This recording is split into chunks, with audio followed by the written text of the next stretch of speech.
नमस्कार, स्वागत है आपका। आपके साथ मैं दीपेश बरगले। खबरों की शुरुआत करते हैं। सबसे पहले बड़ी खबर रायपुर से आपको बता देते हैं। थाने में पादरी की पिटाई का मामला अब देखने को मिल रहा है। पुलिस ने एफआईआर दर्ज कर ली है। 7 लोगों के खिलाफ मामला दर्ज किया गया है। धर्मांतरण के मामले में बवाल हुआ था। हिंदुवादी संगठनों ने थाने में पादरी की पिटाई की थी। तो ये तस्वीरें उस विवाद की, उस हो हल्ले, उस हंगामे की हम आप तक पहुंचा रखे हैं, जहां पर रायपुर थाने में ये इस तरह का मामला देखने को मिला था, जिसके बाद अब पुलिस कार्रवाई में जुटी हुई है।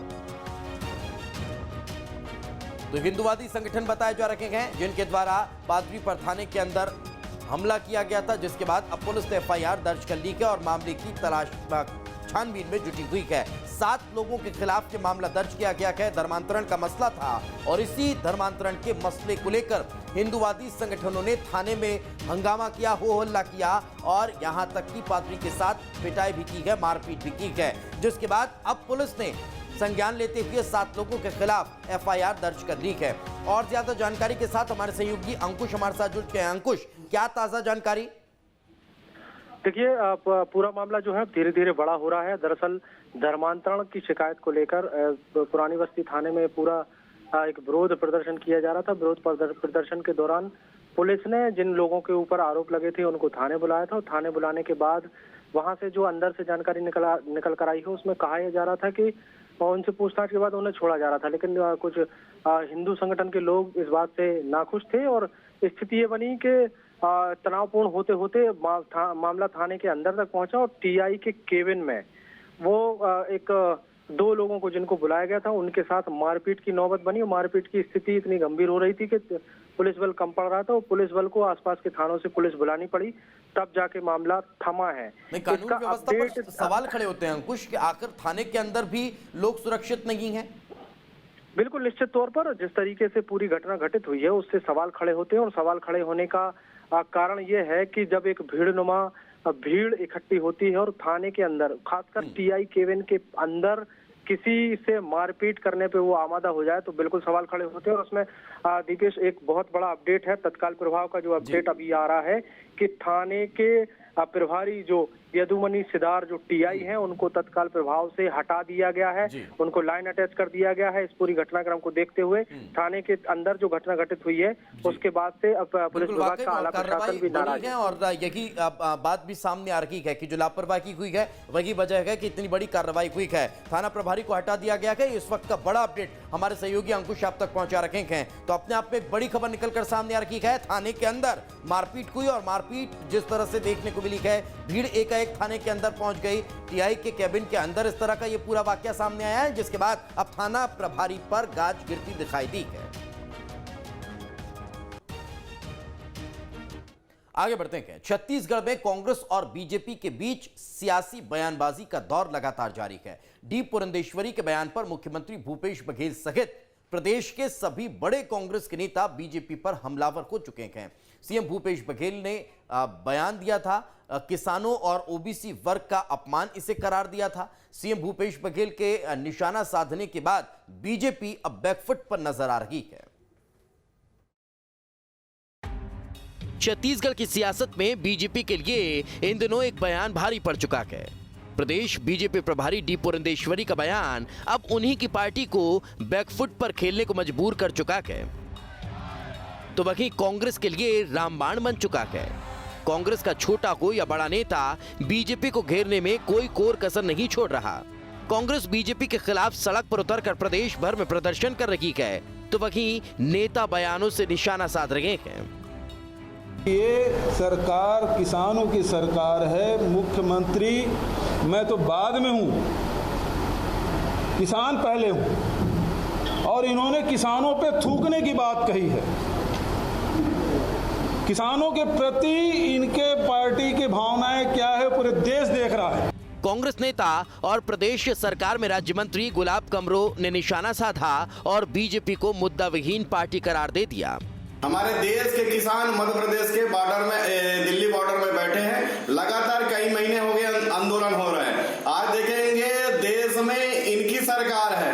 अगर थूकने में इनकी अगर इतनी ही शक्ति है तो वर्तमान में केंद्रीय मंत्रिमंडल में भी एक थूक उधर भी जाना चाहिए ताकि उधर भी मंत्रिमंडल भसक जाए। वहीं पुरंदेश्वरी के बयान से बैकफुट पर आई बीजेपी कांग्रेस के आरोपों पर जहां पलटवार कर रही है, वहीं पार्टी और पुरंदेश्वरी के बयान पर सफाई पेश की जा रही है। 2.5 साल से ज़्यादा समय हो गए, इनकी उल्टी गिनती शुरू हो गई है और 36 वादा में से एक भी वादा पूरा नहीं कर पा रहे हैं और आपस में इनकी कुर्सी की लड़ाई शुरू हो गई है। इनके जिंदाबाद मुर्दाबाद के नारे दिल्ली तक लग रहे हैं, जो कि छत्तीसगढ़ के लिए भी शर्म की बात है। और इन सारी कमजोरियों को, नाकामियों को छिपाने के लिए एक छोटे से बात को लेकर मुख्यमंत्री और 10 मंत्री प्रेस कर रहे हैं। एक शब्द, एक प्रोनाउंसिएशन में कोई राजनीति होती है। जिसके पास कोई मुद्दा नहीं हो वो एक प्रोनाउंसिएशन में भटकते हैं। और 10 मंत्री को उपस्थित करने का मतलब क्या है? यह एक शक्ति प्रदर्शन है। किसानों के प्रति यदि हित है तो आज छत्तीसगढ़ को अकालग्रस्त घोषित करे। छत्तीसगढ़ बीजेपी का चिंतन शिविर तो पार्टी कार्यकर्ताओं में जोश भरने और पार्टी को फ्रंट फुट पर खेलने के लिए किया गया था, लेकिन चिंतन शिविर पार्टी के लिए ही चिंता का सबब बन गया। Team news state. पुरंदेश्वरी के बयान के बाद छत्तीसगढ़ की सियासत में माहौल गर्म है।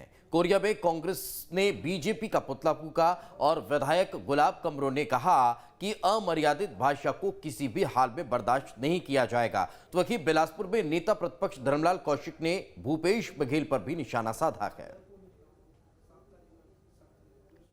देखेंगे छत्तीसगढ़ में भाजपा के पास कोई मुद्दा नहीं रहेगा। मुद्दा विहीन होने के बाद से इनका मानसिक रूप पूरी तरह से विचलित हो गया है। इनको एक जिसको पीएचडी की उपाधि होने के बाद भी जो इस प्रकार के जो हमारे यहाँ के प्रभारी हैं, थूकने जैसे शब्दों का उपयोग किया है, इसकी हम घोर निंदा करते हैं। कांग्रेस पार्टी घोर निंदा करती है। ये भाजपा का जो चिंतन बैठक और स्वाभाविक रूप से उसका भूचाल कांग्रेस के अंदर दिखाई देने लगा है।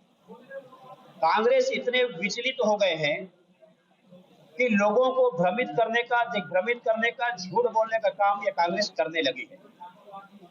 हमारे प्रभारी पुरंदेश्वरी जी के द्वारा यहाँ के किसानों के संदर्भ में एक भी बातें ऐसी नहीं कही। पूरा वीडियो आप देख लीजिए। छत्तीसगढ़ के मुख्यमंत्री भूपेश बघेल के पिता नंद कुमार बघेल के खिलाफ सांप्रदायिक भावनाओं को ठेस पहुंचाने के मामले में केस दर्ज किया गया है। इस मसले पर सीएम भूपेश बघेल का कहना है कि पिता होने के नाते उनके लिए पूरा सम्मान है, लेकिन मुख्यमंत्री होने के नाते मेरी जिम्मेदारी है कि प्रदेश में भाईचारा बना रहना चाहिए। अगर इस भाईचारे को खराब करने की कोई भी कोशिश करता है तो उनके खिलाफ कार्रवाई की जाएगी। पिताजी के होने के नाते पूरा सम्मान, लेकिन मुख्यमंत्री के रूप में मेरी जिम्मेदारी है कि समाज में विभिन्न वर्ग के लोगों के बीच में समरसता, भाईचारे बना रहना चाहिए और यदि उसे कोई खंडित करने की कोशिश करे तो उनके खिलाफ जो कानूनी कार्रवाई है, विधि सम्मत कार्रवाई है, वो की जाएगी।